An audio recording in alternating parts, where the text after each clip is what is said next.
हमारे साथ है महेंद्र सैनी जो बीजेपी से प्रत्याशी हैं। सर कौन सा वार्ड है आपका? हमारा वार्ड है वर्तमान 40, जो पूर्व में वार्ड संख्या 10 था, जिससे मैं 2015 में पार्षद चुना गया था। उसके उपरांत मैं नगर पालिका में चेयरमैन बना। पिछला कार्यकाल कैसे क्या? हमारा कार्यकाल 2015 में शुरू हुआ। उस समय राजस्थान में आदरणीय श्री वसुंधरा जी की सरकार थी। कोटपुतली में पहली बार भाजपा का बोर्ड बना। ये हमारे भाजपा कार्यकर्ताओं और भाजपा पदाधिकारियों की देन था और जनता का आशीर्वाद हमें मिला था। सर आप जीते हैं तो शुरुआती 100 दिनों में ऐसे कौन से 3 काम करवाएंगे जो जनता के हित में हो? शुरुआती 100 दिनों में सबसे महत्वपूर्ण काम है साफ़ सफाई का। साफ़ सफाई जो व्यवस्था है वो अभी चरमराई हुई है, उस पर ध्यान देंगे और स्ट्रीट लाइटों पर ध्यान दिया जाएगा। जो ख़राब पड़ी हैं उनको सही किया जाएगा और जिस जगह स्ट्रीट लाइटें नहीं हैं वहाँ नई लाइटें लगाई जाएंगी। और कई जगह हमारे जो सड़क पे जल बहाव की समस्या रहती है, उस जल बहाव की समस्या के निराकरण के लिए हम नाले का निर्माण कराएंगे और भी कोई जैसे सड़क से संबंधित समस्या है तो उन सड़कों का निर्माण करेंगे।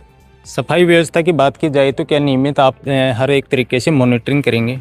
बिल्कुल, हमारा वार्ड छोटा सा वार्ड है, संख्या करीब 1000 के करीब है, छोटा वार्ड है। हम डोर टू डोर जाके लोगों से संपर्क करेंगे, उनसे अपील करेंगे जो भी है कचरा सड़कों पे नहीं डालें और ऑटो टिप्पर आता है उसमें ऑटो टिप्पर में ही डालें, जिससे वो निश्चित स्थान पर पहुँचे और गंदगी से निजात मिले।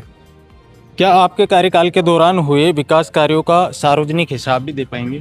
बिल्कुल दे पाएंगे। हमने भी पहले ही सार्वजनिक किया था कि जब मैं चेयरमैन था हमने एक एजेंडा निकाला था कि 1 साल में हमने क्या कार्य किए, 2 साल में हमने क्या कार्य किए। उस समय हमने शहर को 3 नए पार्क डेवलप कराए, जिसमें 2 नए पार्कों का निर्माण करवाया। एक को जो पुराना पार्क था उसको मॉडिफाई किया, उसको बेहतरीन पार्क बनाया। जीतने के बाद जनता आपसे सीधे कैसे संपर्क कर सकती है और आप क्या अपने मोबाइल नंबर या कोई संपर्क सूत्र इस तरीके से सार्वजनिक रखेंगे? मैं हमेशा जनता के बीच में ही रहता हूँ। मेरा एक ही करीब 20 साल से एक ही नंबर है, वो लगभग हमारे सभी वार्ड वासियों के पास, हमारे शहर वासियों के पास, सबके पास है। जो सार्वजनिक है वो मेरे पास एक ही नंबर है जो हमेशा चालू रहता है, कभी बंद नहीं रहता। बुजुर्गों और दिव्यांगों के लिए वार्ड में क्या सुविधाएं विकसित कर पाएंगे? बुजुर्गों के लिए अगर कोई निर्धन परिवार से है तो उनको पेंशन व्यवस्था चालू करवाई जाएगी, खाद्य सुरक्षा से जोड़े जाएंगे। दिव्यांगजनों के लिए हमारे सरकार में उनको जो सुविधाएं उपलब्ध हो सकती हैं, स्कूटी हुई, ट्राईसाइकिल हुई, व्हीलचेयर हुई, कोई और भी कोई साधन हुए, कोई आँख से अंधा है उनके लिए चश्मों की व्यवस्था, ऑपरेशन की व्यवस्था होगी और भी जो भी है जिस तरह की कैटेगरी हुई हम उनके हिसाब से उनको सुविधाएं उपलब्ध कराने का कार्य करेंगे। युवा और महिलाओं के लिए भी कैसे क्या हित में कार्य करेंगे?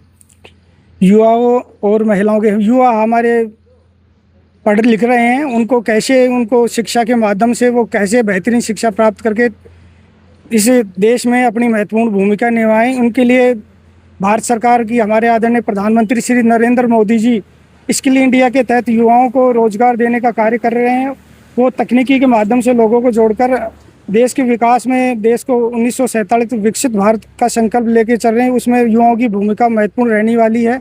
हमारी माताएं बहनें हैं, उनको भी आजकल हमारी लड़कियां, हमारी बेटियां, हमारी बहनें खूब पढ़ रही हैं। वो भी हमारे प्रधानमंत्री जी का आह्वान है कि हम लखपति दीदी कैसे बनाएं।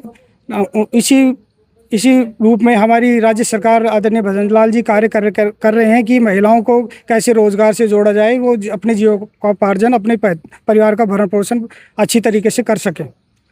एक खास सवाल सर आपसे, आपके वार्ड की 3 ऐसी समस्याएं बताइए जिनका समाधान नगर निकाय के अधिकार क्षेत्र में आता हो और जिन्हें आप प्राथमिकता से उठा पाएंगे।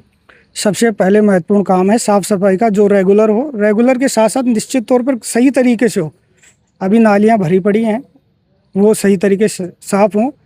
हर सप्ताह कम से कम नाली साफ़ हो, झाड़ू रोज़ निकले और कचरा घर घर से ऑटो टिप्पर से उठे। दूसरा कार्य है नाले निर्माण का। जो सड़कें टूटी हुई हैं, नालियाँ टूटी हुई हैं, सबसे महत्वपूर्ण है नाली का निर्माण हो तो पानी प्रॉपर तरीके से निकले और जो सड़कें टूटी हैं उनका निर्माण हो। साथ ही साथ हमारे वार्ड की, हमारे शहर की स्ट्रीट लाइटों की व्यवस्था सुचारू रूप से हो। हम ये कार्य करेंगे। स्वाभाविक रूप से आप देख रहे हैं कि भाई चुनावों में किस तरीके से पार्षद अपने चुनावी सियासी हलचल और कैसे ताल ठोकी जा रही है, हर एक दावों को लेके एक दूसरे को अपना सपोर्ट और रिगार्ड मांग रहे हैं। तो इसी के साथ लगातार हम ऐसी अपडेटें आपको देते रहेंगे और आने वाले जो चुनावी मतगणना के बाद चुनावी रिजल्ट होगा उसका परिणाम कैसे क्या रहता है देखते रहिए। राजस्थान नाउ के लिए महेश सिंह, कोटपुतली।